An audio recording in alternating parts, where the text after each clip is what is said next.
Hey everyone, this is another article that I wanted to review. This one is about obesity in Ghana, which is on the Gold Coast in Africa.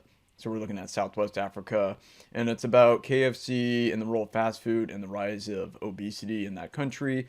Now, Ghana is not a country that has traditionally had obesity because it was a low income country or developing country, however you want to call it. So this is an article from the New York Times. I'm not sure what the date is, but it doesn't really matter. But it's another example of the Western diet infiltrating um, less developed nations in South America, Africa, Southeast Asia.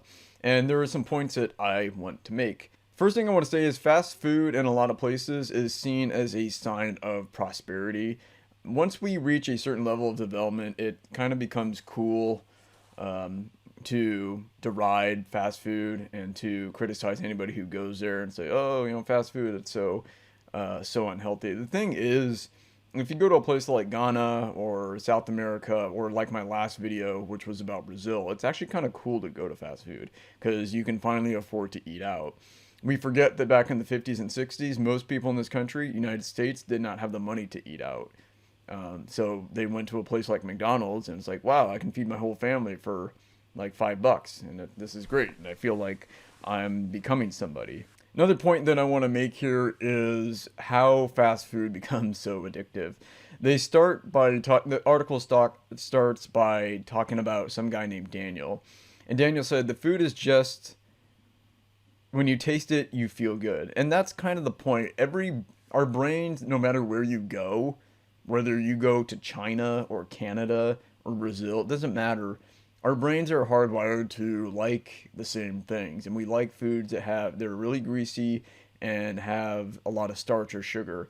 And it's when you combine the fat with the carbohydrates, that's when you have a really addictive substance. So fried chicken, what is chicken? It's just basically chicken is just protein, depending on what you eat. If you eat the breast, like I do, then you're basically just getting protein. But if you eat anything else, you're getting fat, protein, and then when you add the bread and the oil, now you've got even more fat and you've got some starch with it. It's no wonder it's finger looking good. I think the recipe for KFC that Colonel Sanders designed back in the 30s is locked in some vault somewhere. It's one of the most secret things ever. It's like the recipe for Coca-Cola or Pepsi or the Facebook algorithm, one of those things. By the way, Colonel Sanders, I heard, asked 900 people to invest in his new franchise before he got a yes. So think about that. If you're getting a lot of no's on your sales calls, just keep Colonel Sanders in mind. That might be legend, but I wouldn't doubt it. You got to have tenacity. Another thing here is Ghana is developing fast. Daniel is taking computer courses. He has a well-paying job in the oil sector. He has an apartment, a car, a smartphone, and a long-distance girlfriend on a dating website. This is incredible. I mean, we live in this really bizarre era. Like our standard of living today and just the way we operate is so different from the way it was not too long ago. Even back in, let's say, '09, like 10 years, most people had like the version one of the smartphone.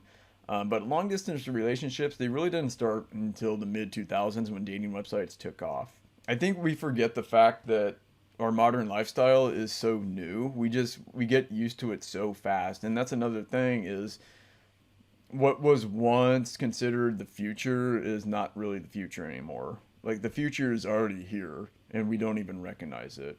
So Ghana is a country of 28 million people, pockets of extreme poverty, and it has enjoyed unprecedented national prosperity in the last decade, buoyed by offshore oil.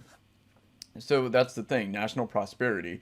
When countries are less developed, they depend on the traditional diet, which usually has some principal starch, some animal protein, and some vegetables. That's almost always how it is. That's why I think that's the ideal diet, because when people have access to animal products and starches, they consume both of them, probably for good reason. But when they start to prosper and they start to develop economically, they start to eat differently too. And that's why you have KFC, because KFC is cheap. The restaurants are relatively clean. They just modernized it. I went to a KFC not too long ago. Yeah, I stepped into a KFC. Their baked beans aren't that bad. Shouldn't say that, but it wasn't the old crummy fast food restaurant that you remember not too long ago. You know, it had like the cheap plastic seats, and it just looked cheap back in the day. But now, even these low end restaurants like KFC, even Denny's, they look super nice. It's like super modern. And that's my point. Things are modernizing and advancing so fast, we don't even recognize it. So Ghana is this developing country and it's starting to get rich. And what happens when people get rich? They don't work in the fields anymore. They're burning fewer calories. They're more sedentary. And now they have something called disposable income. So they can buy phones. They can buy electronic devices. Uh, they can afford their own apartments. They can afford things that they once couldn't afford before. And that takes a toll on our health. And I think this is just part of um, the development curve. And so if we want to get rich and we want to get wealthy and we want what am I trying to say? If we want women to have access to more education, we want infant mortality fall, we want more access to communications, transportation, clean water. But what happens is we kind of sell our health on the way, and Ghana is no different. Though the economy slowed abruptly not long ago, it is rebounding, and the signs of new fortune are evident. Millions moving to the cities, which is a sign of greater prosperity as countries urbanize and become wealthier. Shopping malls popping up, and fast food roaring in to greet hungry people for a contemporary lifestyle. So that contemporary lifestyle is what people want. They want everything that we have. They want to fly on planes. They want apartments. They want cars. They want mobile phones. And they also want fast food. When KFC says it's finger looking good, that's an emotional appeal. Eat this food and feel good. And that's kind of the problem with fast food and processed food in general, is that it's not really designed to satiate appetite, although it does to an extent, but it really makes us feel better. Why do people drink Coke?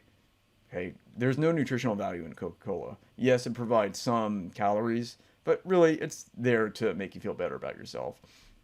And our brains are no different anywhere in the world. The human brain is the human brain. And when you give it a lot of starch and a lot of oil all in one, it makes us feel better. And I think that's part of the reason. I think that's most of the reason why KFC is so successful in places like Ghana and even places in the Middle East. As a result, obesity has gone from 2% of the population to 13.6 since 1980. One of 73 countries where obesity has at least doubled since 1980. We're talking 40 years. That's nothing in the grand scheme of things. Let's see. Yum is the parent company of KFC. It has muscled northward from South Africa, where KFC has 850 outlets. Wow, just in South Africa. The company brings the flavors that made it popular in the West, seasoned with an intangible, the symbolic association of fast food with rich nations. So right now, at this point in development, KFC sees, let me get rid of that. So at this point in development, Ghana sees KFC and fast food as a sign of prosperity. We don't, because we're at a different point in our development. Research shows that people who eat more fast food are more likely to gain weight and become obese. I don't think that's necessarily due to fast food. I think that's kind of a cheap argument. Well, they have fast food, therefore they're gaining fat. I think fast food comes with a lot of other changes, right? Urbanization, more sedentary lifestyles, more disposable income, more stress, right? We're working a lot more. And we demand more. We want tastier food. We don't want traditional diet. We don't want very basic foods. When now we have access to more variety and food that tastes better than what we had before.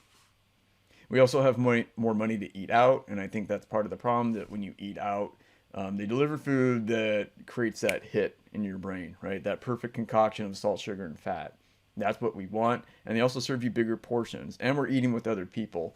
And they design the restaurants in ways that make you consume more. There's all these different cues, like the color, the music, that can actually make you eat more and you don't even know it. So here's a picture of a food court in Ghana. I think it's funny. You have these women in traditional garb and they're eating, greasy fast food, and they got a smartphone. But look at all the young people in the back. Okay, there's a Coca-Cola there.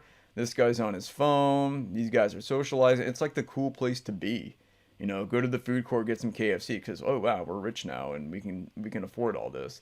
It's a sign of prosperity. Chicken Inn, a KFC competitor in the Accra Mall. So I've never been to Chicken Inn.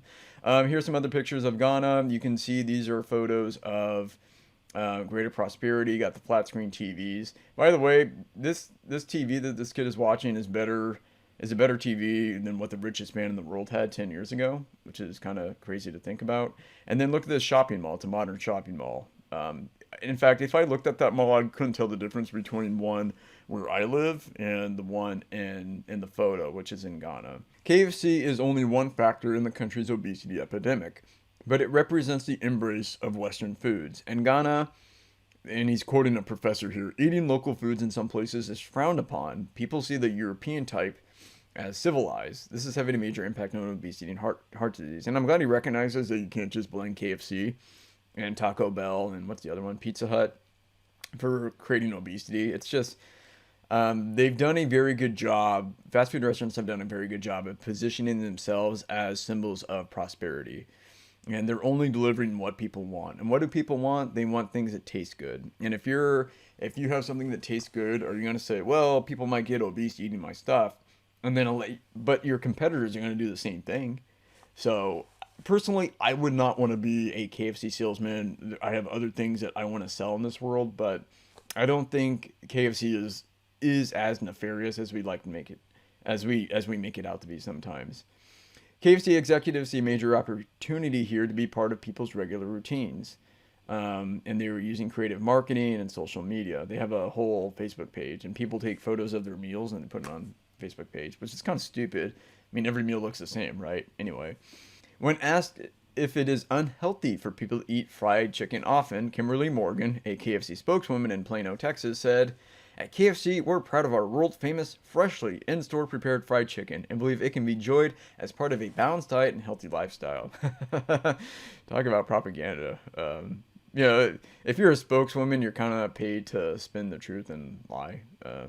Just kind of like being the White House press secretary. You're a professional liar at that point. We believe in a healthy, balanced lifestyle. And you know what? She has a point, and I'm not going to knock her for this, but yes, you can eat KFC and drink soda and have wedge fries and still be healthy.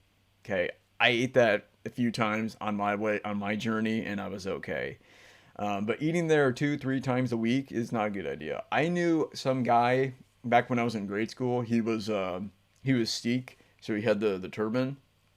He was from the Punjab province of India, and his mom worked at KFC, and he said they ate KFC every day because it was free, right? She worked there, so she got free KFC. Probably not a good diet to follow in the long run, but you know what? If that's all you can get, that's all you can get. Grilled chicken salads and sides like green beans and corn, standard at KFC in the U.S., aren't available here. Interesting. And that's my point. If you want to eat something healthy, you can get the green beans and corn. Just leave off the butter. But if you want to get grilled chicken sandwich, baked beans, corn, I mean, you can turn it into a vegetarian meal. And this is kind of my point, is that you always have options. You don't always have to take the standard meal. So if you go to Chick-fil-A, you don't have to get the drink and the fries and the chicken sandwich. You can just get a chicken sandwich, which I have done, by the way. It's like 350 calories. It's not that much. And it actually tastes pretty good. Now, I have problems with chicken farming, but that's a totally different story. KFC emphasizes its focus on food sanitation and cleanliness. I'm telling you, some of these new fast food restaurants are super clean. I don't know how they do it, but they have digital menus at the top. Some of them have self-serve kiosks. They're cleaner. They look modern. It's not the fast food restaurant that I grew up with, that's for sure. In Ghana, a place that suffered severe food shortages as recently as the early 80s, attempts at curbing obesity have butted up against long-held societal views. Girth can be a welcome sight here. In the West, girth is not good, right? We want to be lean and skinny and thin. But that's not a universal ideal. So if you grow up in an environment where food is really scarce, being fat is actually kind of good because it shows that you have access to resources. It's hard to believe because we're so enmeshed in our culture And we think that, oh, I've got to be thin, I've got to be thin. But that's not universal. We weren't born that way. Like, that's not an innate human ideal. We are taught that through marketing, through words. And we say things like, oh, have you lost weight? You look great. When we hear that, we know that what other people are looking for. But when you were 3, 4, 5 years old, you didn't know that the ideal is to be thin. Just keep that in mind. People march their sons and daughters to buy KFC and buy pizza, and they like to show them what we can afford. It's social status. It's crazy to believe that in Ghana, going out to a fast food restaurant is seen as a sign of prosperity. But you've got to recognize they're at a different point in the development curve, right? We're like 50 years ahead of them at least. So just keep that in mind. Don't be so judgmental and be like, oh, how can they eat fast food? They need to go to Trader Joe's and have quinoa pizza. Well, maybe in 20 years they'll be at that point, but not now. Daniel says, when I grew up, I did not have the benefits I'm enjoying today. This didn't even exist. Again, things are changing so fast we don't even recognize it anymore. Here's a good exercise for you. Make a list of all the things that you have now and ask yourself, did I have any of this 10 years ago? And you probably didn't. I look at everything I have. I didn't have anything on this table 10 years ago.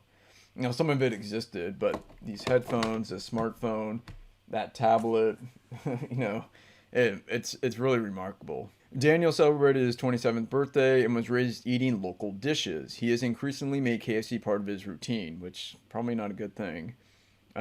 He steps into a world transformed, tidy, air conditioned with Bruno Mars. So you combine tidy, it's clean, air conditioned, it's comfortable. Bruno Mars, it's cool, it's hip. Red plastic chair, white table beneath, giant faux Polaroids. I did not have these benefits. They didn't even exist, yeah. Didn't exist for me either. In Accra, the country's densely populated capital, it was plain that diets were changing. Mr. Mohanani had watched street fare evolve from stews and porridges, boring, to fried rice and knockoff Cheetos. Yay! Okay. So it's just a sign of prosperity, right? And we're going to have to deal with it in some way. You can't avoid it. I don't see how a country can develop without having this problem. I really don't. We just have to muddle through. Take a look at the growth of fast food companies. From 2011 to 2016, fast food sales grew 21% in the U.S., which, you know, for all this education and knowledge we have about fast food, you would think that would be a little less, but greasy, cheap, convenient food, you know, it's always going to be appealing. But the industry has had remarkable success in finding new mouths to feed, with 250% growth in Argentina. Crazy. And 64% in Egypt. I heard Egypt's getting really big, by the way. I know somebody from Egypt. She says people are getting fat real fast. Carl's Jr. opened Cambodia's first drive-through. Wow. Bringing Phnom Penh staples like Western bacon cheeseburger. You know what? I've been to a Carl's Jr. once, and I didn't go until I was like 30 when I moved to Texas. Now they've gotten Cambodia.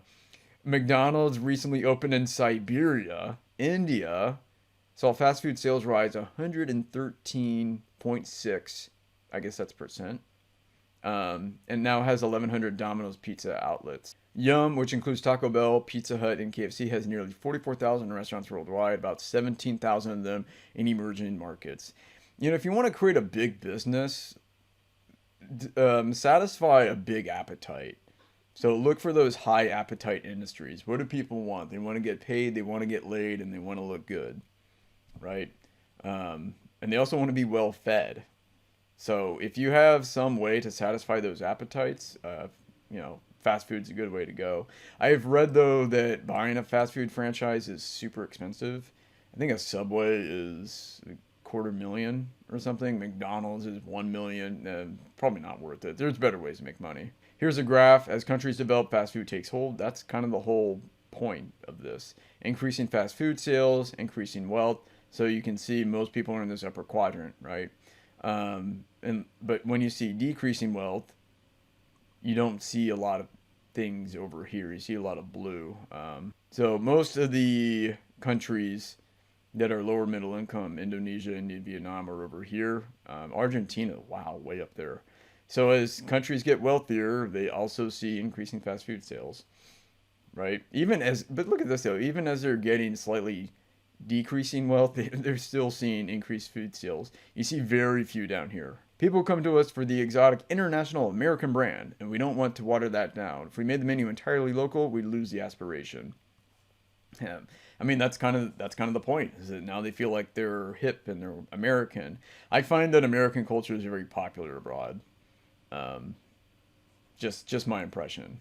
Affordability is another key ingredient for KFC. Costs here are hard to contain. They have to import chickens. I'm not a huge fan of chicken farming, by the way. Now that I know how they raise chickens, I always think twice about eating chicken sandwiches now. But affordability got tougher since 2014 as global oil prices sank, which hurt the Ghanaian economy. Here's a couple more photos of a KFC in Ghana, Hatso district of Accra. It emphasizes food sanitation, and customers interview praise the cleanliness of the restaurants. If you go to a traditional restaurant in a country like Ghana, it's not going to be that clean. But this look, they got the flat screens. It looks clean. They've got, order. That's kind of the benefit of these franchises is that their business model is so dialed in and their process is so strict. And they train the crap out of their workers because it has to be done a certain way. That's good business advice, by the way. You might not like KFC, but if you can open a book and learn how to run the restaurant, you've got a good business. Another good photo here, you've got modern cars, you've got tons of advertising. I guess that's a KFC ad with the KFC restaurant. You've got an ad for a modern phone. You've got some buildings going up. I mean, it's exciting times, but it comes with problems, right? Promise and peril. And then you've got local food over here, like the watermelon and the pineapples. Problem is, this stuff over here, pineapples and watermelons, they don't have a lot of calories. So you're going to buy that whole watermelon and you might get like 400 calories out of that. Whereas KFC, you could buy a whole sandwich and get more. So part of it is just how much are you spending to get those calories. Our bodies are designed to obtain resources with minimal effort. And that's what KFC knows that, right? All right, now let's look at the effects of having fast food. So there was a journal in circulation, interesting, followed tens of thousands of Chinese Singaporeans. Those who ate a Western fast food diet twice a week or more were 27% more likely to get type 2 diabetes. Just twice a week, that's crazy. Although I suspect that comes with a lot of other behaviors, like drinking soda, lack of interest in nutrition. In general, people who don't really think about their health are more likely to go out to fast food. When you start to care about your health and you start to care about what you put in your body, you tend not to go to fast food restaurants. 56% more likely to die from heart disease than subjects who didn't regularly eat such food. I wonder if that's dose dependent. Meaning, I wonder if they ate just a sandwich and not the fries and the drink. I wonder if that made a difference. I suspect it would. I don't see how eating a chicken sandwich a couple times a week would really affect your health unless they were deep frying it in like rapeseed oil or like something really inflammatory. And the more times they ate fast food, the higher the risk of death from heart disease. But if you do a lot of other things right, like you work out, you take your fish oil, you get good rest, drink your water, you can attenuate a lot of that. Studies like this can be challenging to interpret, yes, because people who eat fast food can have poor dietary habits, yes. But this study sought to isolate fast food by factoring out many other issues like sleep, exercise. Okay. In Ghana, data suggests the changing diet to heavier fare has led to soaring health risks. That's my point. So I made a video, not a video, but I wrote an email not too long ago about caloric density. When you make your diet really dense, like you add a lot of fat to it, a lot of oil, it's really, really easy to overeat because you've increased the caloric density of what you're eating. That's why I'm not a big fan of keto and adding tons of butter, cream, and cheese to everything. Do those foods belong in a healthy diet? They can, but I would certainly minimize it. And I would definitely minimize the fried food. Super easy to overeat. The death rate associated with high body mass index more than doubled in Ghana from 14 to 40 and is fast approaching the global average of 54 deaths per 100,000. I guess this is, what is it, like the chicken? Preparing chicken. Company uses palm oil, which we don't use in the U.S. because we were like, oh, it has saturated fat. And so now we use questionable vegetable oils instead of palm oil. Further complicating the situation, medication for high blood pressure is expensive. I'm surprised they don't have generic drugs down there. And patients often ration it, sorry, to save money. But they won't. They won't ration money for KFC. They'll always find the money for KFC. Telling you, when you have a high appetite for something, you find the money for it. Always. Doesn't cover devices to monitor blood sugar or some of the medicine to treat the side effects of diabetes. Okay. Nation's health system lacks a sufficient number of specialists. Yeah, well, it's common that you'll see someone just pass out and die. That's when you know, hey, you have a public health crisis, when people are literally dropping dead in the street. Mourners gathered in Accra to pay tribute to Vivian, I can't pronounce her last name, who had collapsed at home while hanging laundry. She was only 56. They said one major factor was inattention to her high blood pressure. She didn't listen to the advice. Every time it was oil, oil, oil. Her relatives and friends at the funeral heaped their plates with the very foods they said they had warned her against. I'm telling you, like, our brains are just hardwired for destruction. Once you give it that hit of salt, sugar, and fat, it doesn't want to give it up. It just goes to show how addictive this stuff is. She had only dabbled in fast food and had never eaten at KFC, but she developed a taste for such fare after she moved from her native village to the capital. So again, it's urbanization. People are leaving the villages and leaving behind their traditional diets, and they're moving to the city where convenience is more important than nutrition or tradition. And it's also seen as a sign that you have achieved a certain level of wealth. Let's see. In the city, the family's diet shifted from stews and fufu. I'm not sure what that is. Let's see, a starch made with cassava to fried foods. Yeah. So notice that those stews, they moved from stews and starch, which is high in carbs, to fried foods. So it wasn't the carbs making them fat. It was the addition, adding a ton of fat to the carbs, that made them fat. Interesting. So here they are at the funeral. So looks like fried rice, fried chicken, everything's fried. I think it's ironic that they're eating the things that actually killed the person that they're mourning. At KFC's busiest store, it drew everybody. Uniformed kids, students from the university, government workers, artist collective, and a dad treating his teenage sons and friends to take out chicken. So everybody likes it. I'm telling you, it's the same brain everywhere you go. And, it appeals to all different classes, which I think is kind of good in a way. I guess it unites us. There don't seem to be a lot of complaints about a menu with items that any single meal can challenge the daily allowance of salt, fat, and sugar. It's because they're not at that point of development yet. They don't care. That's why. At some point they will. According to KFC's online nutrition tracker, the lunchbox meal exceeds daily recommended levels of salt and sugar and includes trans fatty acids, which in this country I think will be banned after next year. I'm not sure. We still have hydrogenated oils, but trans fatty acids, which are a type of hydrogenated oil, those will be gone due to the horrible effects it has on your arteries and your heart. I don't see it as unhealthy. I'm still fit and thin. What could be wrong? Local health experts said most Ghanaians don't pay attention to nutrition data. You know what? There was a time in my life where I didn't either. I didn't care. I just ate what was available. So we need to give these people time. That's why I think intervention at this point would actually be a mistake. You just have to let the economy develop until a point where most Ghanaians demand something better and they have the money and the awareness to take care of themselves. They talk about the president, and the article says, like many of his countrymen, the round-faced president himself is overweight. He's also concerned about the increase in fast food restaurants that fuel the trends, but said, I'm strongly adverse to banning things. Well, good for him. It's a quandary faced in numerous nations, from China to Egypt. How to invite economic growth and move beyond scarcity, all without being overtaken by two of modernity's chief markers, processed and fast food. I don't think you can. I don't think there's any way to not have processed food without economic development. It's a growing pain. So far, not a single nation has been able to reverse the growth of obesity, and I predict none of them will. President Akufo-Addo said he hoped to address the problem by expanding national health insurance.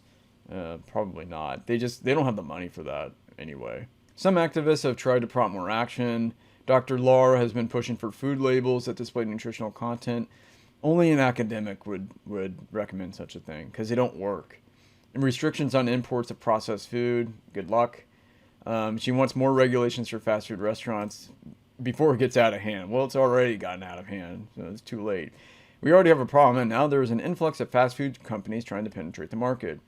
We need to make sure the government is regulating how they're trying to do that. She's an academic, so I give her a pass on that. We shouldn't underestimate the impact they can have now and in the future. Thing is, this is what people want. I think that's what she's what she's ignoring, excuse me. Just more examples of the billboards. Look, you got KFC, Coke. I thought KFC had Pepsi. That's interesting. Dr. Lar was aghast to learn that KFC has plans to open 4 new restaurants in towns outside the capital. We must come up with more stringent laws. What are you going to do? Tell people they can't have fried chicken? I mean, I'll tell you why it won't work. The day before the president outlined his priorities, a part-time pastor stopped at a KFC to buy chicken for 5 boys. It's just a wonderful taste for them. You can't, that's my point. Everybody likes it.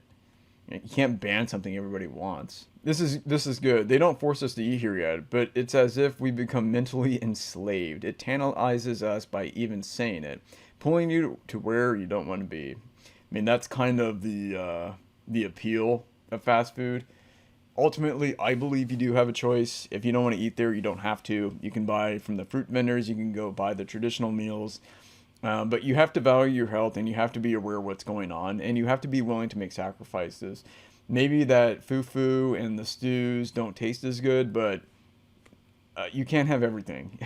You can't have stuff that is highly rewarding and also have good health.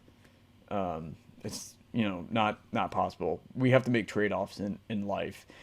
I think my prediction in 10 or 15 years, if that, you're going to see a lot more demand for healthier food.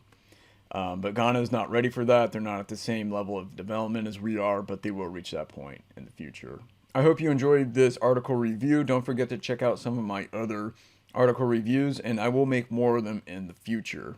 Don't forget to go to saneaters.com. I have some free training there, and you can also join my 5-day challenge, Stop Overeating in 5 days. If you need to speak with me directly, there is a link in the description box below. And thank you to Focus Me and Essetino Artists for making this video possible. Thanks for watching, and I'll see you next time.